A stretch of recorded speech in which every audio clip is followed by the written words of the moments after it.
अस्सलाम वालेकुम एवरीवन। अस्सलाम वालेकुम सर, हारिस भाई, क्या आप हाल है? कैसे हैं? अल्हम्दुलिल्लाह, शुक्र अल्लाह का। ज़बरदस्त। अस्सलाम वालेकुम जी सर, सर ये अहमद भाई हैं, मैं हारिस हूँ और आज हम डिस्कशन करने जा रहे हैं कि जो बाइक्स हैं वो over the period of time कितने चेंज हो गए हैं। पहले ये दोनों बाइक्स अहमद भाई के थे, फिर मैं अहमद भाई को मिला, फिर अब उनके पास सिर्फ वो बाइक है। ये बाइक इनसे मैं ख़रीद चुका हूँ, वो भी माशाल्लाह से मेरा ही है जी। अच्छा अहमद भाई, पहले तो मुझे बताओ कि वो बाइक चलाने के बाद जब ये वाला बाइक चलाया, मतलब एक मॉडर्न बाइक चलाने के बाद एक थोड़ा सा पुराना बाइक चलाया, तो क्या डिफरेंस फील हुआ सबसे पहले?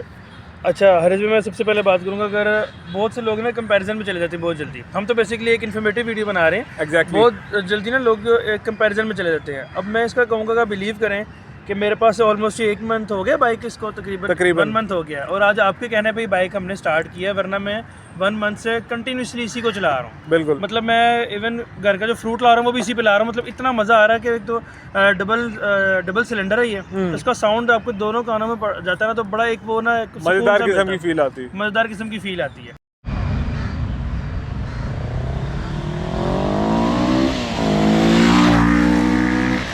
ठीक है, और ये इसी के बरक्स जब मैं इस पे आता हूँ तो ये एक ना काइंड ऑफ हाइपर मशीन आ जाती है कि परफॉर्मेंस मशीन है, सिंगल सिलेंडर है और ये परफॉर्मेंस मशीन है। इसको मैं जो है ना लो आरपीएम पे रख के चला ही नहीं सकता। ठीक है।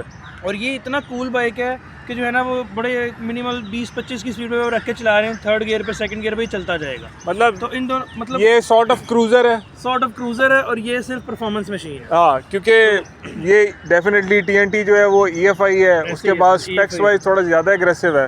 हालांकि अगर आप हॉर्स पावर वाइज देखो तो ये टीएनटी का डबल है, बट इसका फिर वेट जो है वो भी ज़्यादा है, और मतलब ये कार भी है, टेक्नोलॉजी थोड़ी पुरानी करूंगा यहाँ पे कि अगर हम इसके वेट की बात करें तो इसका है ऑलमोस्ट 175 kg ड्राई वेट है इसका, और इसका 160 kg। इतना वेट का फर्क नहीं, लेकिन ये बनाता है 44 HP, बिल्कुल 44 हॉर्स पावर बनाता है, और ये तकरीबन 25-26 हॉर्स पावर। बट इसकी जो फील है, जो इसकी फील है ना 450 की, वो आप टैंक चला रहे हैं, छोटा जो होता है ना पंजाबी में, आप छोटे पे बैठे हैं तो वो वाली फील आती है। साइज भी बड़ा फील करते हैं ना, तो जरा एक वो अभी भी जो है ना, मतलब साइज बड़ा चलाते हैं आपको बड़ा फील। बिल्कुल। पर एक चीज जो जापानीज ने चीज बना दी है, जिस प्रिसीजन के साथ, इतना पुराना बाइक होने के बावजूद सस्पेंशन इसकी ऑन पॉइंट है, रोड ग्रिप, इसकी ब्रेकिंग, हर चीज़ ऑन पॉइंट है। मतलब ऐसे लगता है कि यार जो लोकल पाकिस्तान में GS 150 मिल रहा है ना, उससे बहुत आला क्वालिटी है। अच्छा, आपने खुद चलाया है, टू बी ऑनेस्ट आप बताएं कि GS 150 स्टार्ट कर लें और इसको स्टार्ट करने कितने साल हो गए ऑलमोस्ट? इसको तो 30-35 साल होने वाले हैं इसको। ज्यादा मैं 34 साल को, मेरे से भी 2 साल पुराना है, 36 साल का बाइक हो गए। आप उसको भी आपने ये भी चलाया और GS 150 के तहाशा चलाए होंगे। बिल्कुल। चलाते हुए वाइब्रेशन या साउंड दोनों में ही ये काम है, वाइब्रेशन भी इसका काम है और साउंड भी इसका काम है, इतने साल गुजरने के बाद। बिल्कुल। तो ये वाकई जापानीज एक होती है। अच्छा, अभी ये जो हमारा 450 है, ये डन प्रोजेक्ट नहीं है, ठीक है? आप समझ लो कि ये मैकेनिकली साउंड की है, इसके कॉस्मेटिक्स पे हमने आना है, बाकी चीज़ों पे आना है, वो हम लोग करेंगे over the period of time. अब अहमद भाई, आप सिंपल फोक्स वाला बाइक भी चलाया और इन्वर्टेड फोक्स वाला बाइक भी चलाया, तो ज्यादा सस्पेंशन वाइज मजा किस में आया? अच्छा, सस्पेंशन का मैं अगेन बात करूंगा, वो उसका अपने हिसाब से ठीक है सस्पेंशन। लेकिन जो इसका सीन है ना, इसका बेसिकली ये है कि ये ना कोई भी बम्प आता है, अगेन दोनों शॉक्स फ्रंट और रेयर दोनों ही, इसमें क्या होता है कि बाइक ना आपका मतलब बॉडी स्टेबल रहती है, फोक्स आपका सस्पेंशन खुद काम कर रहा है, ठीक है? और इसकी स्टेबिलिटी, हाई स्पीड में स्टेबिलिटी पहली बात, और दूसरी बात है कि बम्प्स में जो है ना, ये आपको फील ही नहीं करवाता कि आप किसी पे बम्प गुजरे भी हैं, फील बिल्कुल नहीं करवाता ये, कि जस्ट सस्पेंशन वर्क करता, बॉडी स्टैटिक रहती है। ठीक हो गया। तो अच्छा, इसके बाद मुझे इंजन की परफॉर्मेंस का बताओ, क्योंकि आप दोनों ये बाइक साइड बाय साइड चला चुके हो। 450 जो है वो कार्बोरेटर बेस्ड है, ये EFI है, ठीक है, प्लस फ्यूल इंजेक्टेड, और मतलब इसका ECU वगैरह सारा कुछ है। तो आपको थ्रोटल रिस्पांस किस बाइक का एग्रेसिव लगा है, और जो थ्रोटल मतलब अच्छा दिया तो मजा आया भाई थोड़ा? मैं आपको सही बताऊं तो पहले तो इसका लगता था, अच्छा मेरे पास ये आया तो इसका थ्रोटल रिस्पांस बहुत ज्यादा है, ठीक है, और डुअल कार्ब भी है, ठीक है। अच्छा, फिर अगेन बात आ जाती है कि टेक्नोलॉजी में हम इतना आगे चले गए हैं कि कुछ चीज़ें बुरी लगने लगी। अब इसमें रेव लिमिटर इतना कि मुझे इरिटेट करता है ना, कि जैसे ही आप 10,000 RPM पे गए और वो लिटरली आपको शेक करते देखता, और पता नहीं चलता 10,000 पे पता नहीं चलता कब जाता है, क्योंकि ऑब्वियसली डॉक है, डुअल ओवरहेड कैम है, तो पता नहीं चलता कैसे आप 10,000 RPM पे गए और एकदम बस वो मुझे इसमें ड्रॉबैक लगता है। लेकिन अगर स्पीड वाइज बात करें तो जो है ना मतलब एग्रेशन ज़्यादा इसमें है, लेकिन पिकअप अगर इनिशियल पिकअप की बात करें तो उसका ज़्यादा है। ओके अच्छा, इसके बाद अगर मैं आपसे पूछूं कि जो राइडिंग पोस्चर है, क्योंकि इसका भी राइडिंग पोस्चर काफ़ी अपराइट है, ये तो है ही एक स्ट्रीट मशीन, बिल्कुल अपराइट है, तो राइडिंग पोस्चर और राइडर का जो ट्रायंगल बनता है उस हिसाब से आपको TNT बेहतर लगा या 450 बेहतर लगा? अच्छा, अगेन बात थोड़ी सी आ रही थी कि दोनों बाइक चलाने के लिए ना इसको चलाने के लिए ना पर्टिकुलरली आपको ना एक माइंड बनाना पड़ता है। मूड है तो आप चलाते हैं, वरना आप नहीं चलाते। ठीक है। इसमें आपको शूज़ अच्छे प्रॉपर पहनने पड़ते हैं, क्योंकि इसका ब्रेक पैडल गियर वगैरह जो है ना वो जरा काफ़ी स्पोर्टिव, अगेन वो ट्रायंगल शेप आपकी बन रही होती है। ठीक है, तो इसमें जो है ना आपको प्रॉपर एक मूड बना के बैठ के फिर चलाना पड़ता है।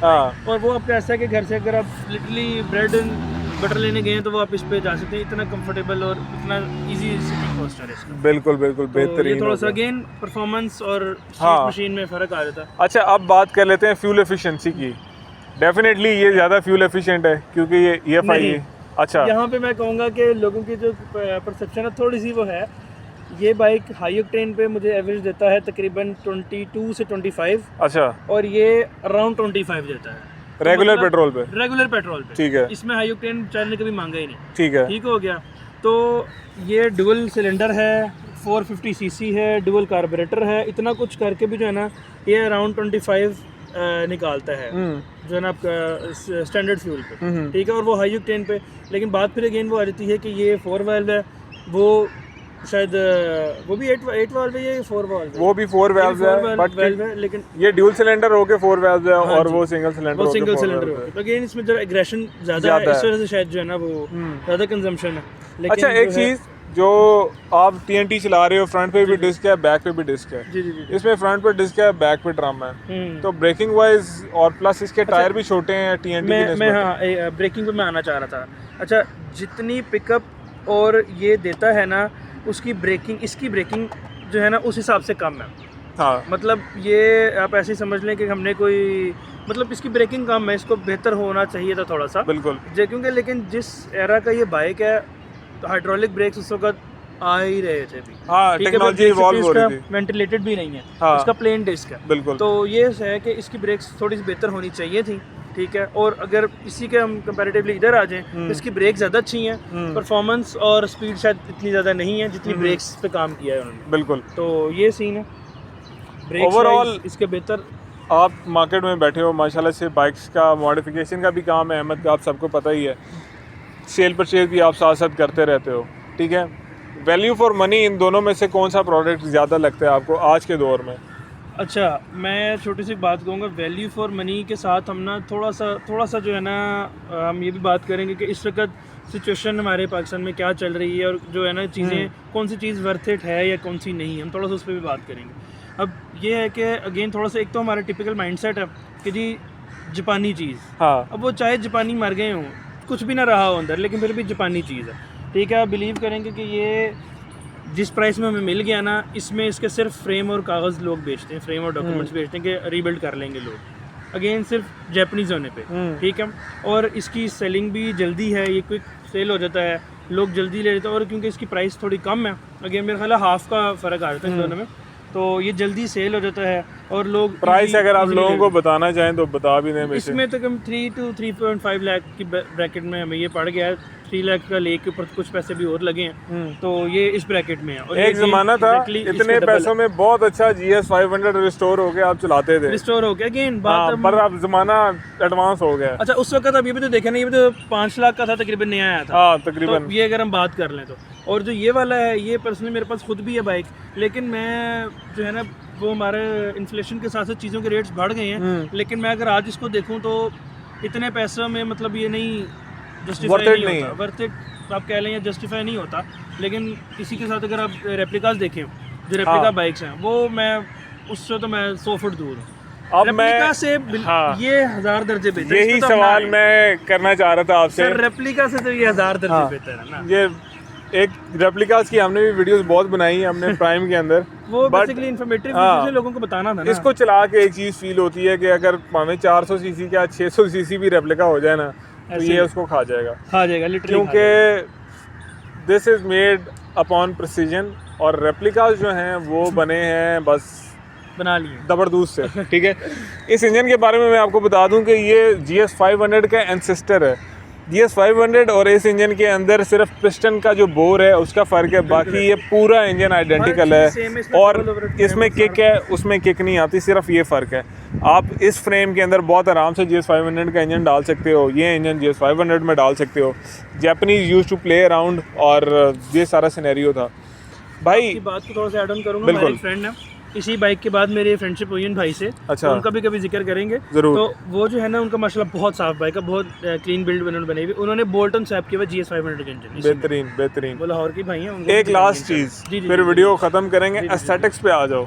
इसकी जो क्लासिक लुक्स हैं, लंबा सा फ्यूल टैंक, लंबी सारी सीट और ओवरऑल मतलब दूर से देखने में लगता है 10 फुट लंबा मोटरसाइकिल है, हालांकि ऐसा नहीं है, ठीक है, क्योंकि इसकी प्रोफाइल थोड़ी सी ऐसी है। प्रोफाइल ऐसी है। लुक्स वाइज वैसे तो बहुत ही सब्जेक्टिव किस्म का सवाल है, बट क्या प्रेफर करते हो, एक पुराना बाइक या एक नया बाइक? अच्छा, इसमें मैं अगर अपना पर्सनल ओपिनियन बताऊं तो मुझे इस तरह की बाइक्स ही पसंद हैं। अगर मैं कोई 600 या कोई 750 भी लूँ तो मैं स्ट्रीट टाइप में ही लूँगा, जो नेकेड कैटेगरी होती है। लेकिन अब मैं इसको कहूँगी ये स्ट्रीट बाइक है, ये नेकेड बाइक है, तो मुझे फेयरिंग वाले बाइक जो है वैसे ही ज़रा मुझे पसंद नहीं है, ठीक है। तो अगेन जो रेप्लिकाज के अंदर होता 150 सीसी इंजन है और जो इतनी बड़ी बड़ी फेयरिंग, तो वो मुझे वैसे ही नहीं पसंद। ये दोनों एक ही मुझे लगता है कैटेगरी के हैं बाइक्स।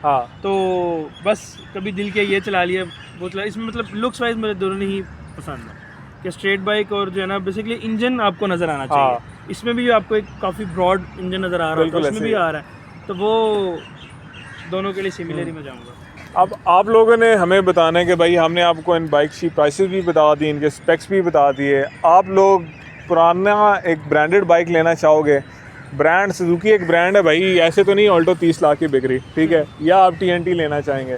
तो अहमद भाई बहुत शुक्रिया आपका, it was very fun making this video and will see you later इंशाल्लाह। अपना ख्याल रखिएगा, अल्लाह हाफिज़, अस्सलाम वालेकुम, फ़ी अमानिल्लाह, बाय।